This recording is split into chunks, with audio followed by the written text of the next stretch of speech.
संध्याकाळच्या निघाल्याला आमचा भारुड होता तलोजा मजकूरला. सोम आणि मी होतो रिक्षामध्ये बसलेलो. सगळी जण आली. आता ऋतिक पाटील होता, नाना आणि सनील पाटील होता. याला काय समजतच नाही, टेन्शन आले वाटतं. हे दोघं मनावं लागतं वाटतं. देवीच्या पाडाला आलो. शिवाजी महाराजांची रॅली निघाली होती. आलो तलोजा मजकूरला. इथं महादेवाचं मंदिर आहे. ते सगळे जमलेले आहे. यांच्या काय चाललं बोटा दाखवा तुम्हाला तेच काम आहे रे पोरं. आलो मंदिरात दर्शन घेतला. इथं मागं शिवाजी महाराजांची तिथीनुसार जयंती होती. जेवायला बसलो. ऋतिक पाटीलला पहिल्यांदा दिवशी उचलून आणलेला वाटतं. मी काय बोलत नाही. मी बोलल्यावर दुऱ्याचा टॉन दिसतो. यो कोणचा तो आवाज आणलाय काय समजत नाही उचलून. यो काहीतरी वाजवतंय वाटतंय. ब्युटी पार्लर मध्ये मेकअप चालू होती आणि इकडे प्रत्येक जण ताय बिहारी करत होता. आणि इकडे आम्ही आणलेले आहे बघा 2 कोलीस आहे ना. आमचं कोलीस होय, पोलीस नाही कोलीस. हे बोलतंय मला ब्लॉग मध्ये घे. यो आमच्यावाला ऋतिक माली आहे बघा कशी बोटा करतो. मी पण आहे रेडी झालोय. माझं पण आता दत्तन रोल होता.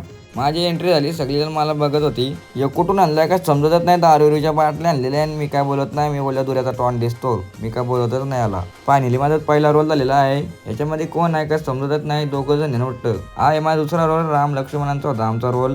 पुढे दीपेश माली होता, मध्ये ऋतिक माली ना मागं प्रेम पाटील होता. 1 वाजल्याला आम्ही दोघांची चिकन आणलेला जाऊन बिर्याणी पार आणलेली. हे चौघं काय समजतच नाही काय करतात. मी काय बोलतच नाही ना. मित्रांनो तुम्हाला फुल व्हिडिओ बघायचे असेल तर आपल्या प्रेम पाटील युट्यूब चॅनलला जाऊन बघा. तिथं मी ब्लॉग टाकलेला आहे. चला आजचा ब्लॉग आवडला असेल लाईक करा, शेअर करा, सबस्क्राईब करा. बाय.